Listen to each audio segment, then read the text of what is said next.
жакта эле болчу, Замир, аз таап берем. Болчу, тез. Ал эмеспи? Ал эмес. Замир, отуруп турчу. Таап берем азыр. Аралаштырып салыңыз баны.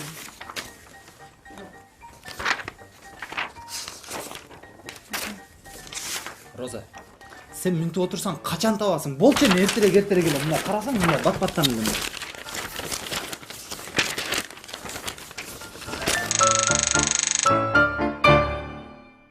Келгениме 3 ай болду. 3 айдан бери эмне жумуш кылышымды билбейм. Же жумуш беришпейт. Телеканалбы, же эмне өзү. Эмне таптыңарбы? Жок, издеп атабыз. Мына кызбайбы?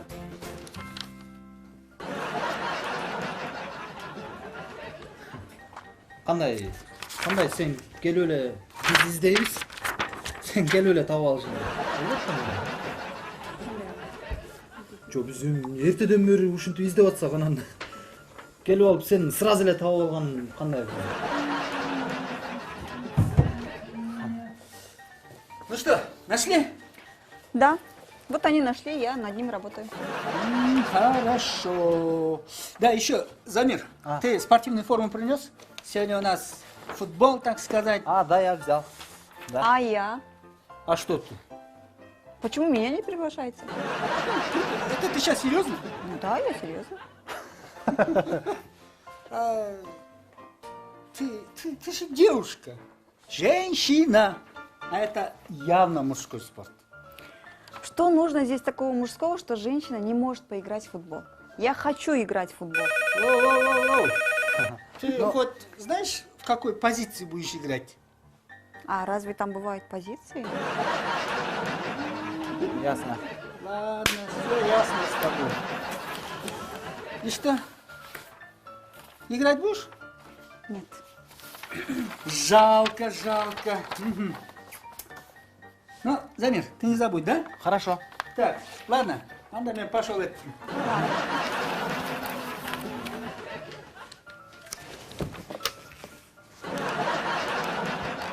Онунчу канал. Да. Ким? Кандай маселе боюнча? Кичине күтүп туруңуз азыр. Мага экен? Тилекке каршы азыр сиз менен ген директор сүйлөшө албайт, колу бошобой атат. Ал азыр өтө важный адам менен сүйлөшүп отурат. Ну, бул неделя бошобой калышы мүмкүн. Эмне деп айтып коеюн? Все хорошо, мейлиңиз. Сен неге мен жок деп коюп атасың? Неге жок деп атасың эми? Замин, сени жок деп коюш, менин жумушум эмне болуп атасың? Ким, эмне деп атат? Токмоктон вертолет аласыңар деп чалып атат. Вертолет? Вертолет в рассрочку говорит. Ушинтип эле вертолет аласыңарбы деп телефондон чалып эле эметип койсо болобу? Ана базардан сатмак белет эле. Гилтеген вертолетти представь, кыял. Конечно, телефондон эле сатып коет. Вертолет. Замир, даже не думай об этом, уктуңбу? Эми карасаңар. Бул жерде мен дагы канча директор болом? Мүмкүн 3 ай, мүмкүн эртең эле келип бирдемени өзгөртүп салат. Эмне кылсам экен? Же вертолет сатып алып кое берсем бе? Колдон келип турганда. Кайсы Замир десе, жанагы вертолет сатып алганчы деп тарыхта калам да. Замир вертолетчик.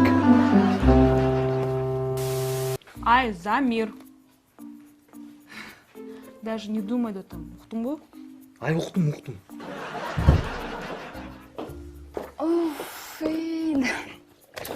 Кыялачка, ушу шайлоону өлүп түнү бою уктаган жокмун. Эмне кылдың анан? Ами, айтып атпаймынбы? Ушу шайлоо деп түнү бою уктаган жокмун. Эми Айнура, сен Роман Николаевич берген секретный задание эмне болду? Бүттүм. Да? Эми бизге айта берсең болот, а? Айта берсем болот. Ал эмне болгон задание эле? Ал секретный задание болчу. Баарын бүтүрдүм. Ошо эми айтпайсың эми ошону. Эмнени ошону? Ами айтып атпайм баарын. Жаза бүттүм. Эми конкретно айтпайсың, конкретно. Ошол конкретный заданияны секретный Баарын жаза бүттүм. Кудайым ой, Замир жалдырабатчы, пожалуйста. Убакыты келгенде өзүң деле билип аласың. А эмне, сен билесиңби эмне задание экенин? Ну, как будто ты меня не знаешь. Конечно, билем. На самом деле мен эчтеке билбейм. Бирок мен эчтеке билбегенимди мен эле билем. Кыялочка, бизде акча таратабызбы? Нет, конечно. Акча тараткан болбойт, бул туура эмес. Таратпайбыз акча. Жалко. Мен былтыр 500 сом алган болчумун. Замир, сен өз тагдырыңды 500 сом сатканга даярсыңбы? Ким, менби? Ооба. Жок ой, койчу. Мен 500 сомго эмес. Эгер мындай баасы чыкпай атат да, эгер баасы чыкса мен бир 2000-3000 долларга сатмакмын да. Замир,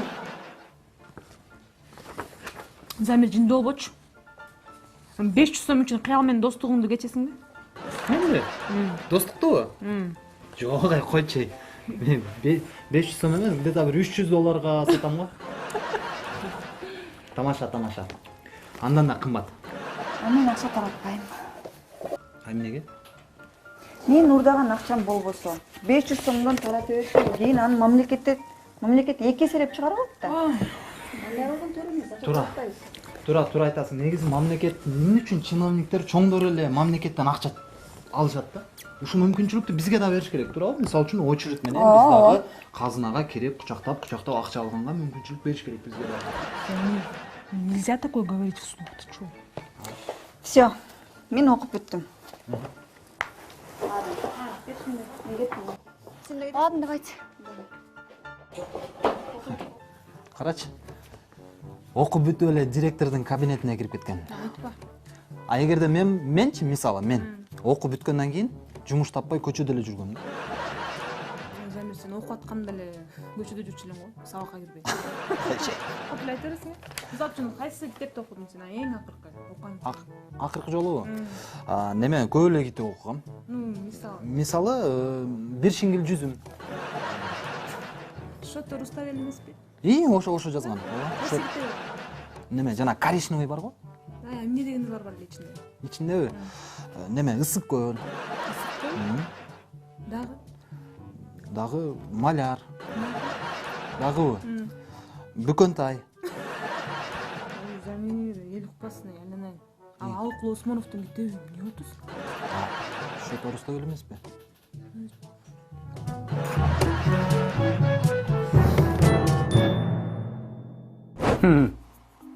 Значит, ты говоришь, он обещает одно и то же и ничего не выполняет? Да. В принципе, зачем ему, если все отлично, менять все, а? Но он же не выполняет свои обещания. Неужели народ этого не видит? Ха-ха, дорогая, народ это прекрасно видит. Они заняты своими делами, и потом зачем им себе настроение портить? Так не может продолжаться. Люди должны требовать выполнения обещаний политиков и не продавать свои голоса. Понимаете? Вот пойди и народу это и скажи. А? Вот и скажу. Давай.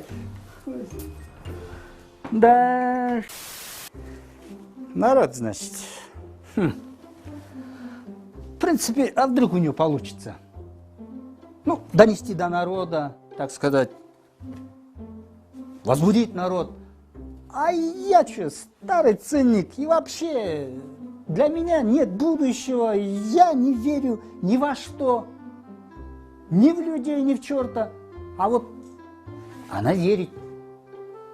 Я думаю, у нее получится. И дай бог, чтобы получилось.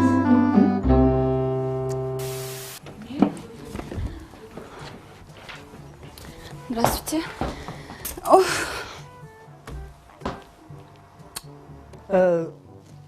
Ну что у тебя, Айнурочка? Вы знаете, за последнюю неделю на семечку и на мороженое 20 000 потрачено. Что? Это кто так распорядился? Кто? Вот этот придурок Замир. Замер. А я еще пытаюсь с него человека сделать. На футбол взял его. Да, ну-ка, зови этого. Ну, Халпля очкарика. Вот лупоглазый. Ну, у очкариков хоть мозги есть. Ну, это как в море этот осьминог многорукий. Ай. Давай быстренько. 20 тысяч – это не проблема. Но вот если этот глупец даже не может скрыть это, вот это вот большая проблема.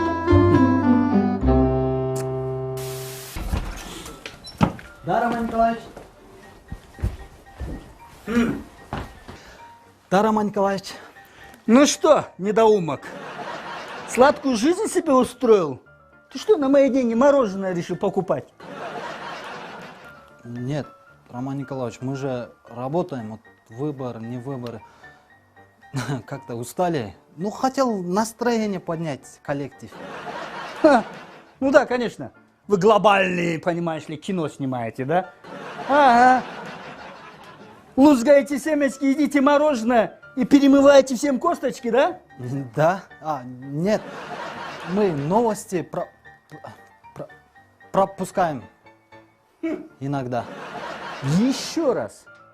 Мои деньги будешь тратить на всякую фигню, я тебя скормлю своим собакам, а потом с него приготовлю хе и съем. Понял? Можешь сразу сесть самого Замира. Айнурочка, нет, людей есть нехорошо. Я же хоть и злой, но я порядочный кореец. Опа. Бул биринчи сигнал. Айнура мени бул жерде жеп тыңгыдай. Эми кичинекей бир махинацияны ойлоп таптыр. Тез аранын ичинде Айнура менен махабатизацияны жасаш керек. О, менин күнүм. Агарган таңым. Менин келечегим. Асмандагы кайкы учкан чабалекейим. Сенин кандай акың бар бирөөнүн катын окуганга? Бир маданиятың жок немесиң да? Сени көргөндө келечегимди көргөндөй болом. Ой, Замир, уялбайсың бай. Айланайын. Текүремди туурап жазгандагың го, э? Жок, мен муну неме аялма жазгам да. Аялың аты Айнурабы мен. Ооба. Неме тайнес койгондо Айнура деп, анан мен Айзат деп алгам. Койчу, Замир, муну уже, знаешь, подхалимство деп кой. Сен уже Айнурадан коркуп баштаган турбайсыңбы? Же Айнурадан келечегиңди көрүп атасың бе? Роза, сен менин досумсуң да, турабы? Жок, сен саткын экенсиң, Замир. Вот честное слово. Эми Айнурадан көрө баштаптырсың да сен эме келечегиңди, э? Роза, өмүрүмдө бир жолу мындай жүрөгүм жылып, мындай сезимимди бирөөгө тартуулайын деп атсам, күлөсүң да кайра жардам берген ордуна. Койчу, сага окшогондорду я не знаю, омо деп коет. Сүйүү келгенимч да магачы. Вот тоже мне Султан Сулейман. Ты күлкүң келет сени көрсөм. Мә.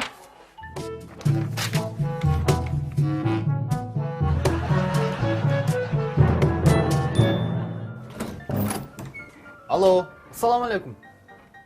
Ким бар? Эч ким жок, как всегда.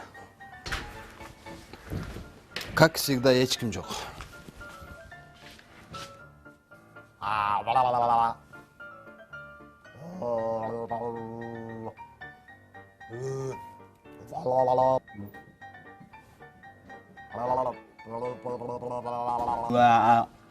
Ну ты что себя ведешь, как придурок? Извините, Роман Николаевич, просто мне скучно. Когда людям скучно, вот делают тупые вещи. Не, люди тупые вещи делают, когда они сами тупые.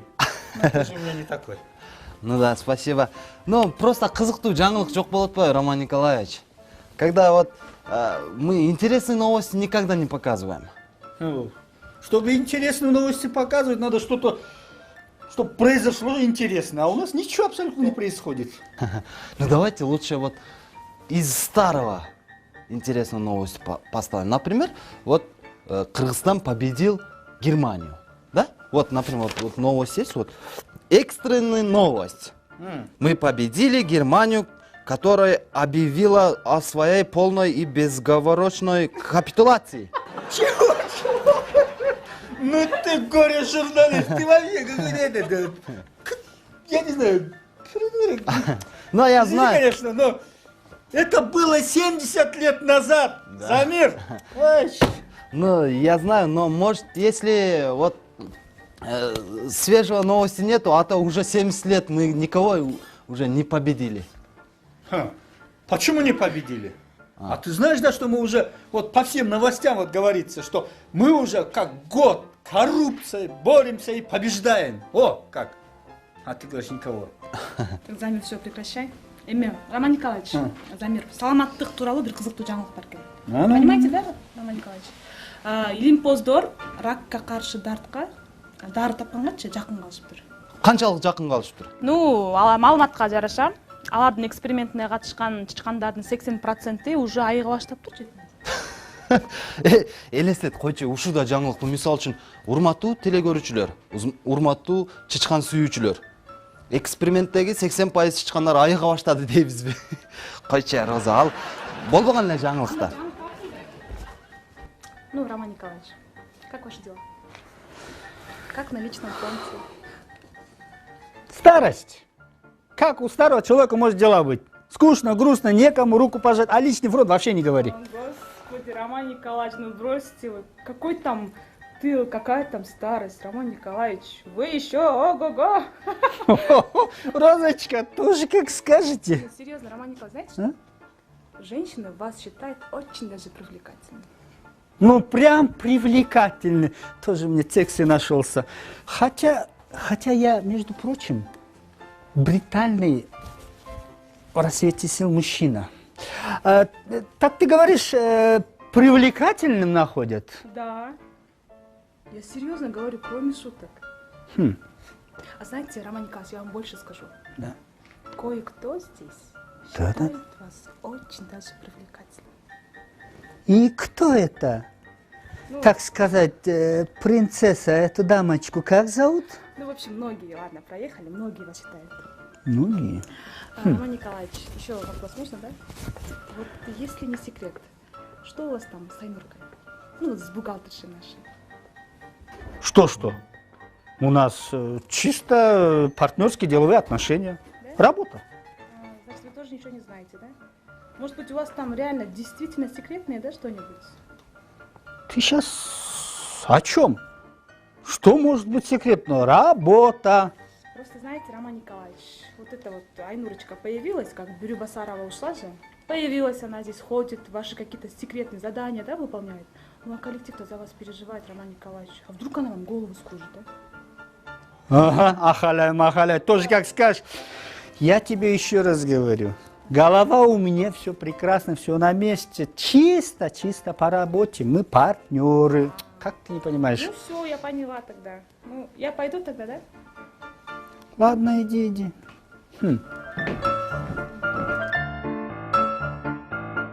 Привлекательный, значит. 5, 4, 3, 2, 1, эфир башталды. Амейда, Розочка, сен Роман Николаевичтің башынан айтып жүресің. Эми мен сага отчет берет экенмин да, Айнурочка. Сен вообще кимсиң бул жерде, айтчы мага? Мен жаңы главный бухгалтермин. А сен болгону секретаршысың. Главный бухгалтер Айнурочка Бүйгүзбөчү Алтыным. Бул жерде сен единственный бухгалтерсың. Сен эчкимге главный эмессиң. Ты такой же главный бухгалтер, как и я, директор секретариата, понимаешь? И то мен бул жерде 8 жыл болду секретарша болуп иштегениме. Мен буякта пульттада отурам, режиссермун дагы, мен бүт барын кылам. Сен кечөө келгенсиң, эртең кетесиң. Это уже не тебе решать. Кстати, запомни, я пью черный кофе. Это тебе когда-нибудь пригодится. И я пью черный кофе деп кот, балени берсем ичесиң, и то если берсем, уктуңбу?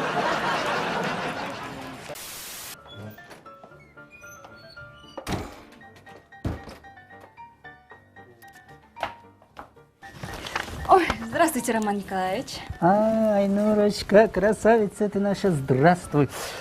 Я что, вот мне как это сказать, ну, вы находите меня, ну, как мужчину, привлекательным?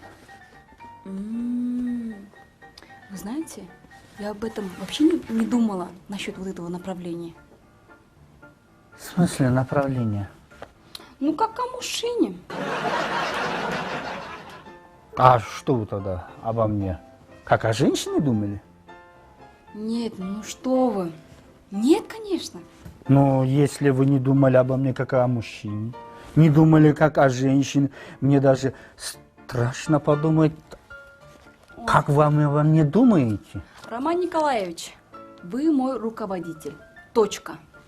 Вот эта розочка, да, что-то наплела, наверное. Да нет, это, ну, я сегодня утром в попыхах не позавтракал, и поэтому всякие голову мысли лезут, внимание обращай. Знаете, надо обязательно позавтракать утром. Это очень полезно. Да, утром надо позавтракать. Если Да. еще поздно возвращаешься домой только к завтраку, ну, чтобы жена не подозрила, и это ревность страшная штука. Роман Николаевич, вы знаете, вот этот отчет я приготовила, посмотрите. А вы уже решили, да? Насчет. Да, решил. Я вообще думаю за последние 3 месяца, что я сам, наверное, буду руководителем, директором Да ну, директором, что ли? и буду управлять сам уже. А вот этот Замир и Сали, Руслановна, что случится? А что? Ну, в принципе, Алия Руслановна не пропадет. Она еще сильная женщина. А вот Замир, этот бедолага, ну, этот придурок, я не знаю, без работы останется. Вот его жалко мне. Ну, ладно, ты по поводу нашего разговора Конечно. не заморачивайся.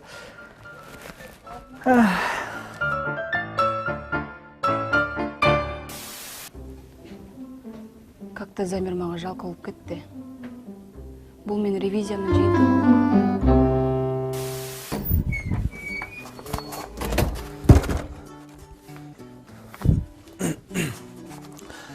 О менин күнүм, агарып аткан таңым.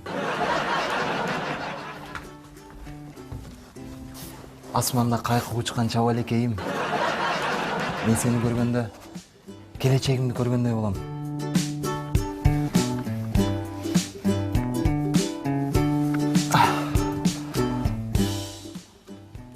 Замир, сен мага жағасың.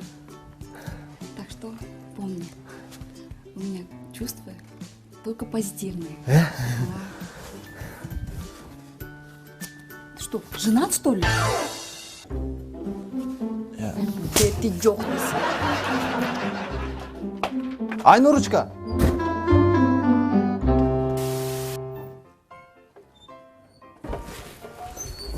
Ха! Кто тебя так ушатал? Ладно, это, Замир, вот у меня к тебе личный вопрос. Часто тебя называют, ну, привлекательным? Нет. Да. А вот знаешь, в меня, по-моему, тут одна девушка влюбилась. Вот, когда девушка в тебя последний раз влюблялась, ну, как-то она тебе давала знать? Да. Поцеловала в губы. Поцеловала губы? Это серьезно. А вот у меня что-то несерьезно, брат, получается.